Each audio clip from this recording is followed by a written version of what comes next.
നടക്കുന്ന ആൾക്കാരെ കൂടെ പെണ്ണില്ല. അപ്പോൾ നിങ്ങൾക്ക് ഇന്ന് ഇപ്പോൾ ഞാൻ ഇത്രയും കാര്യങ്ങൾ പറഞ്ഞതിന് അനലൈസ് ചെയ്തിട്ട് വേണം വാഹനം ഓടിക്കാൻ. കാരണം എവിടുന്നാണ് എപ്പോഴാണ് ആൾക്കാർ ഓടി വീഴുക ചാടുക ഒന്നും പറയാൻ പറ്റില്ല. ഉദാഹരണത്തിന് ഈ ബസ്സിലെ ഡ്രൈവർമാർ തന്നെ കൂട്ടാം, അതേപോലെ ഈ ലോറിയിലത്തെ ഡ്രൈവർമാരുണ്ട്, അവരെ പറ്റി പറയാം. കൂലിപ്പണിക്ക് അതൊക്കെ കൂലിപ്പണി തന്നെയാണ്. ഒക്കെ വലിയ പഠിപ്പ് പഠിച്ചു എന്ന് മാത്രമേ ഉള്ളൂ, ഒരു കാര്യമല്ല, ഒരു പ്രയോജനമല്ല അപ്പോഴത്തെ പഠിപ്പിന്. ഞാൻ എൻ്റെ വണ്ടിയിൽ കയറുന്ന കസ്റ്റമറോടും കൂടി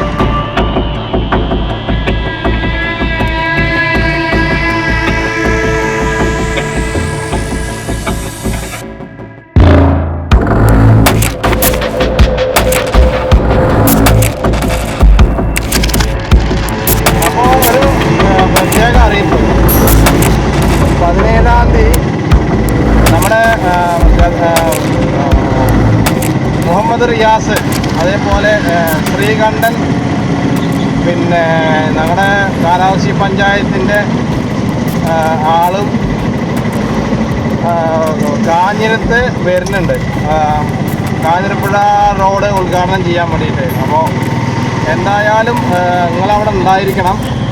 നമുക്ക് നമ്മുടെ നാടിനെ പറ്റിയിട്ടൊക്കെ ചോദിക്കാനും പറയാനൊക്കെ ഒരു അവസരം കൂടിയും ആണ്, ഒരു വേദിയും കൂടിയാണ്. പക്ഷെ പറയില്ല, ചോദിച്ചാലും പറയില്ല. അപ്പോൾ നമ്മൾ ചോദിക്കാം. അപ്പോൾ ഒന്ന് ഒരു കാര്യം വേണ്ട, നമ്മളിപ്പോൾ ഒരാളെ അടുത്ത് മറ്റുള്ളതിനെ കുറിച്ച് ചോദിച്ചു കഴിഞ്ഞാൽ അവർ നീരസത്തോടു കൂടിയാണ് പെരുമാറുന്നത്. എന്താണ് അതിൻ്റെ അവസ്ഥ എന്നറിയില്ല. ഒരു തരം വൈരാഗ്യത്തോടു കൂടിയുള്ള ഒരു നോട്ടവും ഭാവവും ഒക്കെ കാണാറുണ്ട് എന്തിനെ പറ്റി ചോദിച്ചാലും. അപ്പോൾ ഒരാൾക്ക് ഒരാൾ മുന്നേറുന്ന ഇഷ്ടമല്ല. മെയിൻ കാരണം അതാണ്, മെയിനായിട്ടുള്ള കാരണം ഒരാൾക്ക് ഒരാൾ മുന്നേറിപ്പോണത്. അപ്പോൾ ഈ വണ്ടിയുടെ മുന്നിൽ പ്രത്യേകിച്ചിട്ടോ, നമ്മളിപ്പോൾ അവരെ മുന്നിൽ പോകാനുള്ള അവർ സൈഡും തരില്ല, അവർ റോങ് സൈഡായിട്ടാണ് കയറി വരിക. അപ്പോൾ അതൊക്കെ അതിൽ ഭയങ്കര ഒരു ഫാൾട്ട് തന്നെയാണ്. സൈഡ് ഗ്ലാസ്സിൽ നോക്കാൻ അറിയില്ല അവർക്ക്. ഇതൊക്കെയാണ് ശരിക്ക് നമ്മുടെ ഗതാഗത മന്ത്രി ഗണേഷ് കുമാർ സാറ് നോക്കേണ്ട കാര്യങ്ങൾ. പിന്നെ നമുക്ക് വേറെ പറയാനുള്ളത് എന്താ വെച്ച് കഴിഞ്ഞാൽ, ഞാൻ ഈ മണ്ണാർക്കാടിൻ്റെ ഭംഗിയും കൂടി ഓരോ ദിവസം ആസ്വദിച്ചിട്ട് പോകട്ടോ. അത് നമ്മൾ വണ്ടി ഓടിക്കുമ്പോൾ നമുക്ക് റോഡിൻ്റെ കാര്യങ്ങളിൽ ശ്രദ്ധ ഉണ്ടാവണം. പക്ഷേ നിങ്ങൾ രണ്ട് വശത്തേക്കും അനലൈസ് ചെയ്തിട്ട് വേണം വാഹനം ഓടിക്കാൻ. കാരണം എവിടുന്നാണ് എപ്പോഴാണ് ആൾക്കാർ ഓടി വീഴുക ചാടുക ഒന്നും പറയാൻ പറ്റില്ല. അപ്പോൾ അതൊക്കെ നിങ്ങൾ ശ്രദ്ധയിൽപ്പെടുത്തണം എന്നാണ് ഞാൻ പറഞ്ഞത്. പിന്നെ പ്രയാസങ്ങളുടെ കാര്യം, ജോലിയുടെ പ്രയാസം എന്ന് പറഞ്ഞു കഴിഞ്ഞാൽ അത് എല്ലാവർക്കും ഉണ്ട്. ഇപ്പോൾ പിന്നെ പോലീസ് സേനയിൽ എന്താ പറയുക, ഭയങ്കര ജോലി കൂടുതലായിട്ട് എടുപ്പിക്കുകയാണ് എന്നുള്ളൊരു വാർത്ത അന്ന് കണ്ടു. അപ്പോൾ പോലീസ് സേനയിൽ മാത്രമല്ല, സാധാരണക്കാർക്ക് കൂലിപ്പണി ഇല്ല, ഒന്നുകൊണ്ടും കൂലിപ്പണി ഇല്ലാതെ കൊണ്ടേ ഇരിക്കുകയാണ്. ഈ കൂലിപ്പണി ഉണ്ടെങ്കിലാണ് സർക്കാരും കൂടിയും അവർക്ക് ശമ്പളം കൊടുക്കാനും കൂടിയും ഒരു ഇതുണ്ടാവുള്ളൂ. അപ്പോൾ സാധാരണക്കാരന് കൂലിപ്പണിയും ഭക്ഷണവും കാര്യങ്ങളും ജീവനും അസുഖത്തിനും ഒരു പിന്നെ സൗകര്യം ഒരുക്കി കൊടുക്കാത്തത് എന്താ ഈ ന്യൂസുകാർ സാധാരണക്കാരെ പറ്റി പറയാത്തത്? ശ്രീകണ്ഠൻ നായരൊക്കെ വമ്പ വാർത്തകൾ വരുമ്പോൾ മാത്രമാണ് മൂപ്പര് ആ സ്റ്റേജിൽ തന്നെ കയറുക, മൂപ്പര് വാർത്ത വായിക്കാനായിട്ട്. അപ്പോൾ മൂപ്പർക്ക് സാധാരണക്കാരെ പറ്റിയൊന്നും പറഞ്ഞെന്താ? ഉദാഹരണത്തിന് ഈ ബസ്സിലെ ഡ്രൈവർമാർ തന്നെ കൂട്ടാം, അതേപോലെ ഈ ലോറിയിലത്തെ ഡ്രൈവർമാരുണ്ട്, അവരെ പറ്റി പറയാം. കൂലിപ്പണിക്ക് അതൊക്കെ കൂലിപ്പണി തന്നെയാണ്. ഈ ഒരു ഡ്രൈവർ ലോഡ് കൊണ്ട് പോണ ഒരു ഡ്രൈവർക്ക് ഉണ്ടാവുന്ന ഓരോ അവസ്ഥകളുണ്ട്. അത് ഈ പറയുന്ന ആൾക്കാരൊന്ന് ഡ്രൈവ് ചെയ്യണം. അത് നല്ല റോഡായാലും മോശം റോഡായാലും ആ വാഹനത്തെ അതിൻ്റേതായ ഉത്തരവാദിത്വത്തിൽ നിർത്തണമെങ്കിൽ ഒരു ക്ഷമ തന്നെ വേണം. കഴിവ് മാത്രം പോരാ, ക്ഷമയും കൂടി വേണം. കാരണം ശരിക്കും കാടിൻ്റെ ഉള്ളിൽ കൂടെ പോണ മാതിരിയാണ് ഇപ്പോൾ നഗരത്തിൽ കൂടെ പോകുമ്പോൾ തോന്നുന്നത്. കാരണം വന്യജീവികൾ ആയ വാഹനങ്ങളുണ്ട്, ചെറുതും വലുതുണ്ട്. ഇപ്പോൾ കാട്ടുകൂടെ പോവുക സുഖം, അതാകുമ്പോൾ ഒരു കുഴപ്പമില്ലാതെ സുഖമായിട്ട് മരിക്കാം. ഇതങ്ങനെയല്ല, ഇത് വേദനിച്ച് വേദനിച്ച് വേദനിച്ച് അങ്ങോട്ട് നശിക്കണം, ഇരുട്ടി തുടങ്ങി. അപ്പോൾ പ്രയാസങ്ങളുടെ കാര്യം പറയുകയാണെങ്കിൽ നമ്മുടെയൊക്കെ കുട്ടിക്കാലത്ത് പറഞ്ഞു കഴിഞ്ഞാൽ എൻ്റെ കുട്ടിക്കാലം കേട്ടോ, നെല്ല് ഉണ്ടാക്കിയിട്ട് അത് അരിഞ്ഞ് അത് പിന്നെ നെല്ലും പതിരും വേർതിരിച്ചിട്ട് അത് പിന്നെ പുഴുങ്ങിയിട്ട് കുത്തി അതിൽ നിന്ന് അരി വേറെ എടുത്തിട്ട് കഞ്ഞി വെച്ച് കുടിച്ച കാലം ഉണ്ടായിരുന്നു.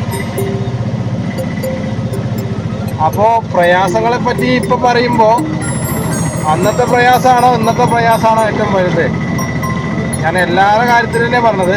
പോലീസിൻ്റെ RRT എന്ന് പറഞ്ഞൊരു സേനയ്ക്കാണ് പ്രശ്നം വന്നതെന്ന് പറഞ്ഞത്. അപ്പോൾ അത് മെയിനായിട്ടുള്ള കാര്യം എന്താ അറിയോ, നിൽക്കുക, അതായത് ഹൈ സെക്യൂരിറ്റി ആണ് അവിടെ. അപ്പോൾ അവർക്ക് ശരിക്കും ഇരിക്കാനുള്ളൊരു സ്ഥലം കൂടി കൊടുക്കണം. അതൊക്കെ അതിന്നും മുതിർന്ന ഉദ്യോഗസ്ഥന്മാർ എടുത്തു മാറ്റിയിരിക്കുകയാണ്. അപ്പോൾ ഇതാണ് ഞാൻ ആദ്യം പറഞ്ഞത്, മെയിനായിട്ടുള്ള ഒരാൾ മുന്നേറാൻ സമ്മതിക്കില്ല. എൻ്റെ താഴെ എൻ്റെ കാലിൻ്റെ ചൂട്ടിൽ ഒരു അടിമയായിട്ടിരിക്കണം എന്നാണ് അവർ മനസ്സിലാക്കുന്ന കാര്യം. എന്താ അങ്ങോട്ട് പ്രയോജനം എന്നറിയാത്ത, എന്തെങ്കിലുമൊക്കെ പ്രയോജനം ഉണ്ടാവില്ല. അല്ലാതെ ഇപ്പോൾ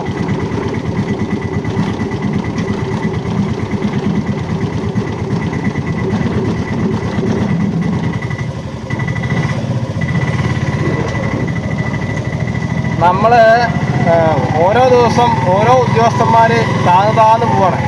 പിന്നെ അതേപോലെ തന്നെ വിദ്യാഭ്യാസ മന്ത്രി ശിവൻകുട്ടി സാറ് പറയുണ്ടായി ഇന്നത്തെ വാർത്തയിൽ, പിന്നെ എല്ലാ തരത്തിലും ഞങ്ങൾ സ്കൂളിനെ നമ്മുടെ ഇന്ത്യയിലെ നമ്പർ 1 സ്കൂളുകളെ പഠനത്തിൽ മുന്നേറ്റം ഞങ്ങൾ കൊണ്ടുവരുന്ന പറഞ്ഞത്. അത് 2026 പറഞ്ഞത്, 26 കൊണ്ടുവരുന്നത്. അപ്പോൾ 25 കഴിയില്ല, 25 കഴിയില്ല, 24 കഴിഞ്ഞിട്ടില്ല, 23 കഴിഞ്ഞിട്ടില്ല. അപ്പോൾ ഇനി 26 ഉണ്ടാവുമോ? എന്തിന്? നമ്മുടെ പിണറായി സർക്കാർ ഭരണത്തിൽ വരുമ്പോൾ തന്നെ നമുക്ക് എന്തൊക്കെ വാഗ്ദാനങ്ങളായിരുന്നു തന്നിട്ടുണ്ടായിരുന്നതെന്നോ. ഞാനൊക്കെ ഒരുപാട് പ്രതീക്ഷിച്ചിട്ടോ. സത്യം പറഞ്ഞാൽ നമ്മളൊക്കെ വലിയ പഠിപ്പ് പഠിച്ചു എന്ന് മാത്രമേ ഉള്ളൂ. ഒരു കാര്യമല്ല, ഒരു പ്രയോജനമില്ല അപ്പോഴത്തെ പഠിപ്പിന്. ഞാൻ എൻ്റെ വണ്ടിയിൽ കയറുന്ന കസ്റ്റമർ പറഞ്ഞാൽ കുട്ടികളാവും, അവർക്കും കൂടി പറയാറുള്ളത് നന്നായിട്ട് പഠിക്കുന്നുണ്ടോ, പഠിക്കണ സമയത്ത് നിങ്ങൾ പഠിക്കണം. ഇപ്പോഴത്തെ കാലത്ത് സർട്ടിഫിക്കറ്റിനൊന്നും ഒരു വിലയില്ല, പണത്തിൻ്റെ വിലയും കൂടി ഇപ്പോഴത്തെ സർട്ടിഫിക്കറ്റിനില്ല. പ്രത്യേകിച്ച് ഞാൻ പറയാം. പിന്നെ ഒക്കെ ഏതൊരു പിന്നെ മാനേജ്മെൻറ്റും, അത് എഡ്യൂക്കേഷൻ ആയിക്കോട്ടെ, ഫാർമസി ആയിക്കോട്ടെ, സയൻസ് ആയിക്കോട്ടെ, ബയോളജി ആയിക്കോട്ടെ, ഇനിയിപ്പോൾ എനി വൺ എല്ലാതും ഒക്കെ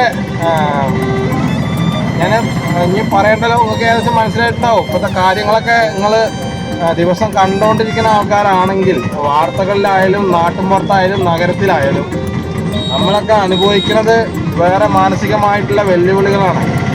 അത് നിർത്തിയിട്ടില്ലെങ്കിൽ ചിലപ്പോൾ ഇനി എന്താ പറയുക, വലിയൊരു വിപത്തിലേക്കാവും പോവുക. വലിയ വിപത്ത് പറഞ്ഞു കഴിഞ്ഞാൽ ഇപ്പം സംസാരിക്കുന്ന രീതി ആവില്ല. അപ്പം ഞാനല്ല, ഇപ്പോൾ കേരളം ജനങ്ങളാച്ച എന്താ അറിയോ, കഞ്ചാവ് കടത്തിനോട് പെണ്ണുണ്ട്, MDMA അടിക്കുന്നവനും MDMA വിൽപ്പനക്കാരനും പെണ്ണുണ്ട്, ചീട്ട് കളിക്കുന്നവന് പെണ്ണുണ്ട്, ആഭാസമായിട്ട് കുതിര കളിച്ച് നടക്കുന്ന ആൾക്കാർക്ക് പെണ്ണുണ്ട്, സ്ത്രീ പീഡനക്കാരന് പെണ്ണുണ്ട്. എല്ലാ തരത്തിലും മോശമായിട്ട് നടക്കുന്ന ആളെ പിന്നാലെയാണ് പെണ്ണുങ്ങൾ നടക്കുന്നത്. നല്ല രീതിയിൽ നടക്കുന്ന ആൾക്കാരെ കൂടെ പെണ്ണില്ല. അപ്പോൾ നിങ്ങൾക്ക് ഇന്ന് ഇപ്പോൾ ഞാൻ ഇത്രയും കാര്യങ്ങൾ പറഞ്ഞതിന് 3 കാര്യങ്ങൾ നിങ്ങൾക്ക് മനസ്സിലാക്കാം. അത് 3 കാര്യങ്ങൾ നിങ്ങൾ മനസ്സിലാക്കണം എന്നുണ്ടെങ്കിൽ ചിലപ്പോൾ ആദ്യം മുതൽ കാണേണ്ടി വരും. അതാണ് ഇപ്പോഴത്തെ മനുഷ്യൻ്റെ ഒരു അവസ്ഥ. നമ്മൾ എത്ര ഒരാളെ കണ്ടാലും അയാൾ പറയണതും അയാൾ പ്രവർത്തിക്കണതും അയാൾ ചിന്തിക്കണതും മനസ്സിലാക്കപ്പെടുന്നില്ല. അത് സർക്കാരിൻ്റെ ആയാലും വീട്ടുകാരെ ആയാലും പെണ്ണിൻ്റെ ആയാലും നാട്ടുകാരെ ആയാലും. അല്ല, അപ്പോൾ ഈ രാത്രിയിൽ ഇപ്പോൾ ഞാൻ എന്താ അങ്ങനത്തെ പറയാം, പകല് എന്ത് പറഞ്ഞിട്ടും കാണാനും അത് കേൾക്കാനും ആളില്ല. രാത്രി പറഞ്ഞാലും അപ്പോഴും ആളില്ല. ഇനിയിപ്പോൾ എപ്പോഴാണ് ആ ആൾ വരിക? നമ്മളിങ്ങനെ കഴുത കരയുടെ മാതിരി ഇങ്ങനെ കരഞ്ഞോണ്ടേ ഇരിക്കണ്ടേ അല്ലേ? ഓരോരുത്തരുടെ വിധിയാണത്. ഞാൻ മറ്റേ പോലീസ് സേനയിലെ കാര്യം പറഞ്ഞ പോലെ ഓരോരുത്തർക്കും ഓരോ വ്യവസ്ഥകളുണ്ട്. അത് ദൈവം കൊടുത്തേക്കാണത്. അപ്പോൾ നാളെ നമുക്ക് നല്ലൊരു അടിപൊളി സ്ഥലത്തേക്ക് പോവാം. നാളെ ഇപ്പം ഞായറാഴ്ച അല്ലേ? അപ്പോൾ നിങ്ങൾ എന്തായാലും കാണണം കേട്ടോ. ഇപ്പോൾ ഒന്നുമില്ല അല്ലേ? പറയാതിരിക്കാൻ നല്ലത്.